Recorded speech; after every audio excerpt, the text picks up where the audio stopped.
परमेश्वर से क्या किया? प्यार किया। उसे मालूम था वापस चली जाऊंगी तो अपने देश में जाके किसी और व्यक्ति से शादी कर लूंगी, बच्चे पैदा करूंगी, आराम से रहूंगी, जिंदगी बिताऊंगी। लेकिन अगर इस बूढ़ी सास के साथ जाऊंगी तो कोई शादी नहीं होगी, बूढ़ी सास को पालना पड़ेगा, अपना भी पेट पालना पड़ेगा, सारी उम्र दुखी रहना पड़ेगा। पर एक बात है, यहां परमेश्वर यहोवा की आराधना करनी संभव होगी। लेकिन अगर मैं अपने देश चली गई तो वो जहां वो रहती थी वहां लोग यहोवा की आराधना नहीं करते थे। परमेश्वर उस जाति से नफरत करता था क्योंकि मोआब जाति व्यभिचार से पैदा हुई थी। वो बाप और बेटी के व्यभिचार से पैदा हुई थी। परमेश्वर नफरत करता था उनसे। और अब बाइबल कहती है उसने जो मुझसे प्यार किया है मैं उसको छुड़ाऊंगा। आपने सौदा किया है कि प्यार किया है?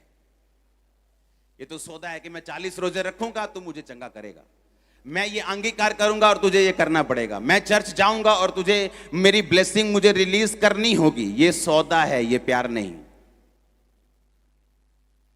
और ये बात परमेश्वर ने मुझे सालों में सिखाई, हर साल सिखाई। रो रो कर, पीट पीट कर मैंने सीखी, खिज खिज कर, दुखी होकर मैंने सीखी है कि मुझे परमेश्वर से प्यार करना होगा, मेहनत करनी है, लेकिन वो मेहनत प्यार के बाद आनी चाहिए, उससे पहले नहीं। हालेलुया। और बाइबल कहती है, मैं आपको उस आयत को पढ़ाऊंगा। हम पढ़ेंगे रूत 4 उसकी 13 आयत से। ये सुबह नहीं था, ये अभी है, आपके वचन आपके सामने।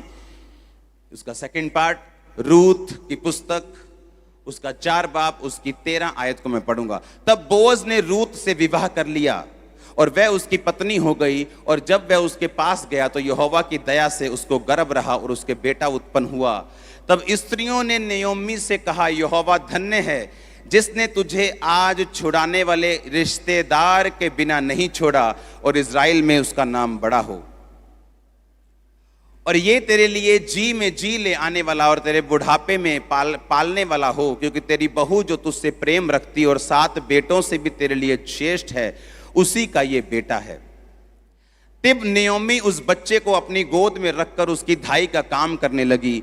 और उसकी पड़ोसिनों ने ये कहकर नयोमी के एक बेटा उत्पन्न हुआ है, लड़के का नाम ओबेद रखा। यिशै का पिता और दाऊद का दादा वही हुआ। आमीन। अब आपको ध्यान से समझना है। लोगों ने नयोमी से कहा कि परमेश्वर धन्य है, उसने तेरे जी में जी वापिस किया है। एक औरत जो अपना पति गवा चुकी है, दोनों बेटों को गवा चुकी है, खाली हो गई। जब वो आई थी उसने कहा था मैं भरे भरे हाथ से गई थी और खाली कैसे आई हूं? छूछे हाथ। मुझे नयोमी ना कहो, मुझे मारा कहो, क्योंकि परमेश्वर ने मुझे कड़वा कर दिया है। हम गए तो इसलिए थे कि वहां पे रोटी होगी। परमेश्वर के घर को छोड़ के हम दूसरी जगह चले गए थे कि हमारी जिंदगी बच जाएगी, लेकिन मैं वहां से खाली होके आई हूं। और लोगों ने कहा नयोमी आई है, कहते नयोमी ना कहो, मुझे मारा कहो, क्योंकि मैं छूछे हाथ आई हूं, कड़वी होके आई हूं। ऐसी पोजीशन पर पहुंचकर भी आप जानते हैं, कहते इट्स नेवर लेट। नयोमी का जब पति मरा, तब अगर उसे तभी अकल होती तो कम से कम अपने बच्चों को लेकर वापस आ जाती।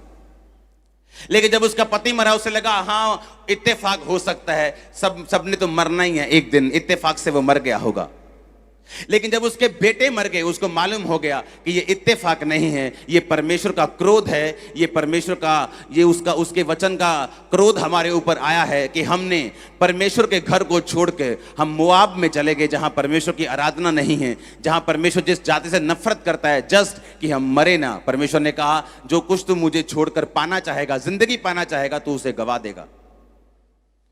और जब फैसला किया कि अब तीनों मर गए, अब उसे मालूम था कि अब मेरे हाथ में कुछ नहीं, लेकिन फिर भी उसने परमेश्वर की ओर मुड़ने का फैसला किया। और बाइबल कहती है वो बैतलहम में आई अपनी बहू के साथ, और रिश्तेदार उसका था जो बोअज था, उसकी बहू ने उसके साथ जब मैरिज कर ली तो एक बेटा पैदा हुआ। और लोगों ने उसको कहा कि परमेश्वर तेरे जी में जी फिर लेके आ गया है और तेरा मरा हुआ बेटा उसने तुझे वापिस किया है, क्योंकि वो उसकी धाई का काम करने लगी।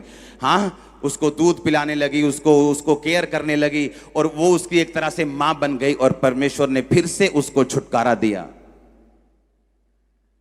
ऐसी बहू दी जो 7 बेटों से अच्छी है। बोअज दिया, उसे फिर से नन्हा बेटा दिया, और बाइबल कहती है रूत का उसने छुटकारा किया। उसने जो मुझसे प्यार किया है, रूत ने परमेश्वर से क्या किया था? प्यार किया। उसने सौदा नहीं किया। उसकी जेठानी की वो सारी आशीष थी, लेकिन मिली रूत को।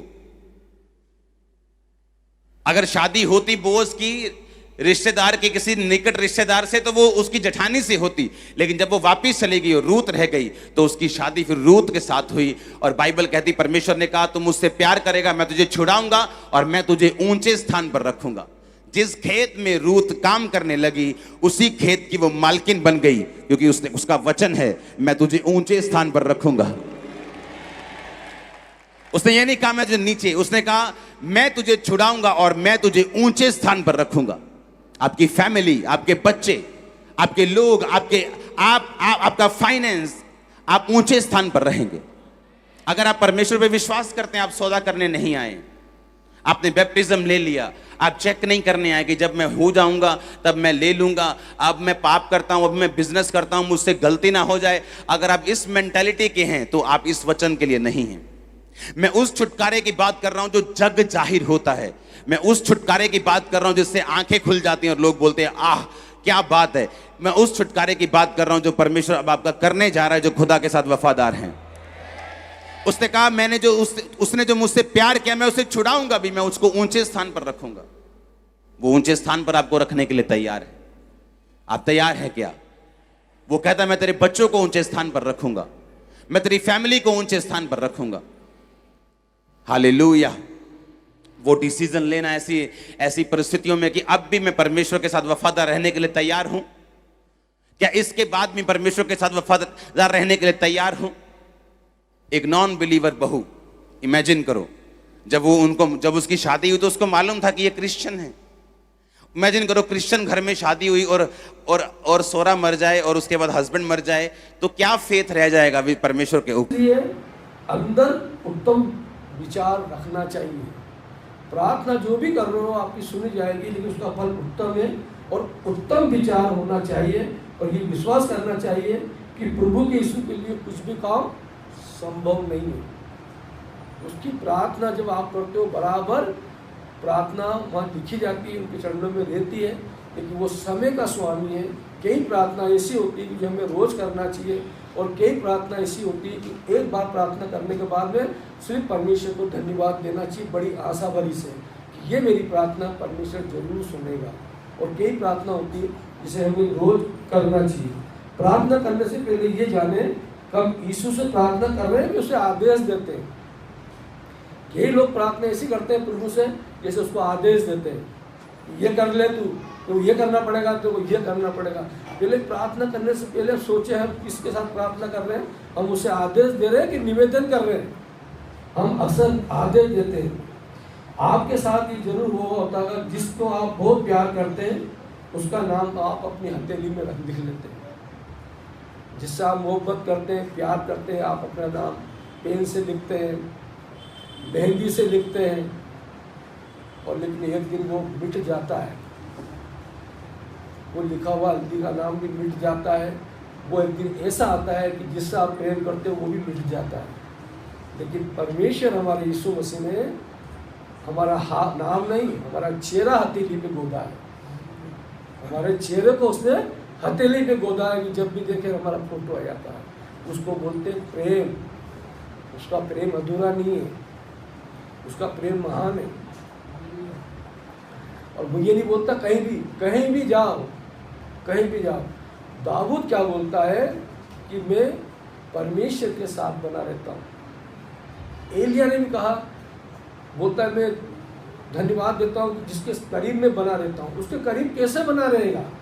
दाऊद कैसे करीब बना रहेगा? वो तो युद्ध में था, लेकिन करीब बना रहता है क्योंकि उसके मन से उस प्रभु का नाम नहीं निकलता, उसके मन से प्रभु की दया नहीं निकलती।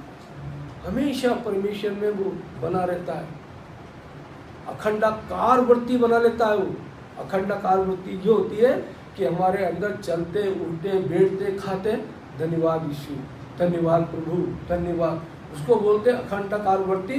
और वो व्यक्ति हमेशा प्रभु के साथ बना रहता है। और ये अखंडावार करती बनाने से हमें क्या लाभ होता है? हमारी वाणी शुद्ध होती है, हमारी वाणी पवित्र होती है। जब भी आपके पास किसी का फोन आएगा तो प्रार्थना का, आपने फोन करा, परमेश्वर आपकी बात को जरूर प्रार्थना सुनकर उसे चंगाई, आशीष, कृपा, शांति मिलेगी, क्योंकि आपकी वाणी में परमेश्वर की जबान पे शुद्ध है, क्योंकि आप कंटिन्यूस उसका धन्यवाद देते हो। कलीसिया में भाई या बहन जो भी प्रचार करे, आपकी प्रार्थना उस भाई के लिए होना चाहिए, क्योंकि शैतान सच्चाई मन पर भी अपने कार्य को करता है। अब एक वचन और पढ़े जो काल के लिए मैंने बोला था, वचन के लिए अय्यूब 33:16।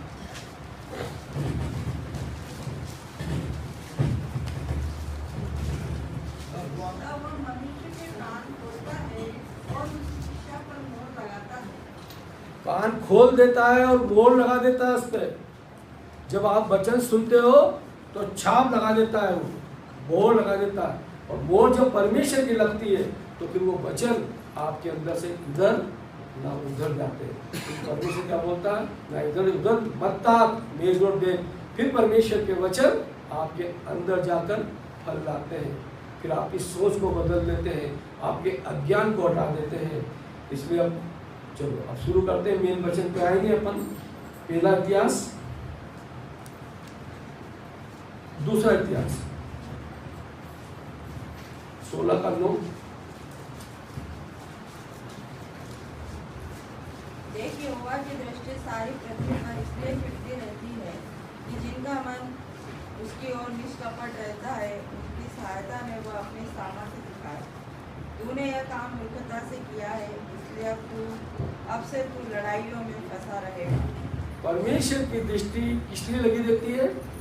पढ़ने वाला, देख, यहोवा की दृष्टि सारी पृथ्वी पर इसलिए फिरती रहती है कि जिनका मन उसको और निष्कपट रहता है, उनकी सहायता में वह अपनी सामर्थ्य दिखाए। जिस परमेश्वर की दृष्टि हमेशा लगी रहती है उन पर लोगों पर जो परमेश्वर दीन है, दयाल है, नम्रता है, ताकि वो परमेश्वर के जरिए सामर्थ का काम दिखाए। तो आप ये नहीं समझे कि परमेश्वर की दृष्टि आप पर नहीं है, आप पर लगी रहती है। इसलिए अपने आप को जांचो, अपने आप को समझो, क्योंकि परमेश्वर ने बोला है कि 9 फल है पवित्र आत्मा के। अगर 9 फल में से आपके 4 फल अच्छे हैं, 5 फल बेकार है, या 6 फल अच्छे हैं, 3 फल बेकार है, क्योंकि इसका तो आप ही जवाब दे सकते हो कि मेरे को कौन सा फल बेकार है। 2 फल में से जो बेकार फल है, परमेश्वर के चरणों में जवाब कहो, प्रभु ये फल मेरे जीवन में काम नहीं कर रहा है, ये फल के मेरे जीवन में आ नहीं रहा है, मुझे दे, तो वो फल परमेश्वर पूर्ति करेगा। आपकी 2 फल की पूर्ति जरूरी होना, लेकिन आपके पास कमी है तो जरूर आप परमेश्वर से बोले, प्रभु 2 फल में मुझे ये घटी है, मुझे ये कमी है, ये इसमें दे, मुझे मेरा मन नहीं लगता है। तो परमेश्वर क्या बोलता है? आओ हम आपस में वाद विवाद करें। उससे विवाद तो करें अपन कि प्रभु मैं इतनी प्रार्थना कर रहा हूँ, लेकिन यह आदत मेरी सुधर नहीं रही, या ये मेरी बात नहीं सुधर रही, या मेरे को नहीं हो रहा, तो परमेश्वर ने बोलकर तू उस पर दया कर। तो परमेश्वर दया करता है, इसलिए उसकी सारी नजरें हम पर रहती है। आज हम वचन में जाएंगे, पेंसिल पे हम करेंगे विचारों पे, वचन प्रार्थना करेंगे, विचारों पे समझेंगे। तो अपन निकाले पहला राजा 18 अध्याय और 21 में। और एलिय्याह सब लोगों के पास आकर कहने लगा, तुम कब तक 2 विचारों में लटके रहोगे? यदि यहोवा परमेश्वर हो तो उसके पीछे हो लो, और यदि बाल हो तो उसके पीछे हो लो। लोगों ने उसको उत्तर में एक भी बात न कही। अब आप इसको बड़े संदेह। और एलिय्याह सब लोगों के पास आकर कहने लगा, तुम कब तक 2 विचारों में लटके रहोगे? बने रहोगे नहीं, लटके रहोगे। ये एलिय्याह है जो परमेश्वर के करीब रहता है। ये वो एलिय्याह है जिसने बड़े बड़े आश्चर्य काम किए। ये एलिय्याह है जो परमेश्वर के ज्ञानों को, परमेश्वर के गूढ़ रहस्यों को इसने पा लिया। ये एलिय्याह वो है जिसको साक्षात परमेश्वर ने उठा लिया। ये बोलता है तुम कब तक लटके रहोगे? अगर मान लो यहाँ लटक गए तो किधर के रहोगे आप? तो बोले दो विचारों में कब तक तुम लटके रहोगे? यदि यहोवा परमेश्वर के हो तो मेरे पीछे हो लो, यदि बाल के हो तो उसके पीछे हो लो। लोगों ने उसके उत्तर में एक भी बात नहीं कही। इसलिए वो लोगों ने बात नहीं कही क्योंकि वो अगर एक विचार के होते तो वो कह देते। लेकिन जय वाणी एलिया ने उनको बोला कि तुम कब तक लटके रहोगे, परमेश्वर के बोलो। तो दो विचार में खो गए, दो विचारों में खो गए, इसलिए उत्तर नहीं दे पाए। वो बड़ी उससे बोल नहीं पाए कि हम बाहर के पुजारी हैं, लेकिन दो विचारों में अटक गए। और दो विचारों में अटकने के बाद में मनुष्य के पास जवाब नहीं होता। हमारे दो प्रकार की प्रार्थना होती है। दो प्रकार के विचारों में जब हम लटके रहते हैं, और लटके रहने का अर्थ यह है कि हम कुछ भी हासिल नहीं कर पाते। जब हमारे दो विचार होते हैं, हम लटके रहते हैं, तो हम कुछ भी हासिल नहीं होता। जैसे नल के नीचे उल्टी बाल्टी रखी लेना, अगर नल के नीचे उल्टी बाल्टी रखोगे, नल चलेगा तो क्या उसमें पानी आएगा? नहीं आएगा। तो दो विचार में लटके रहोगे तो ऐसा ही होगा। अविश्वास, दो प्रकार के विचार अविश्वास दर्शाते, और हमारे दो प्रकार के विचार परमेश्वर के संबंध का रिश्ता नहीं जोड़ने देते। हमारे दो विचार परमेश्वर से संबंध का रिश्ता कभी नहीं जोड़ने देते। इसलिए नहीं जोड़ने देते कि हम दो विचार में लटके रहते हैं। वहाँ लटक गए, वहीं सोच रहे कि तो अब क्या होगा, इधर जाऊं उधर जाऊं, क्या करूं, बाइबल पढ़ूं नहीं पढ़ूं, मैं क्या करूं, मेरे माता पिता तो जाते, मैं जाऊंगा तो क्या होगा। लेकिन परमेश्वर ने कहा है जो फिरेगा वही पाएगा, जो आएगा वही जाएगा। पत्नी बोले कि तुम जाते तो हो, लेकिन पत्नी बोले तो पति जाएगा। दो विचार के अंदर एक विचार बताओ कि एक नाव जाया करती है, नाव में दोनों दोस्त जाते हैं और नाव में पानी भर जाता है, नाव में छेद हो जाता है। वो दोस्त घबराता, बोले क्या हो गया? बोले यार नाव में पानी में छेद हो गया, इसमें पानी आ रहा। बोले तो बेवकूफ है, एक छेद और कर दे, इधर से आएगा इधर से निकल जाएगा। ये दो नाव का खेल होता है। अब दो नाव में ऐसी मूर्खता आती है, दो विचारों में ऐसी मूर्खता बुद्धि आती है। जब हम परमेश्वर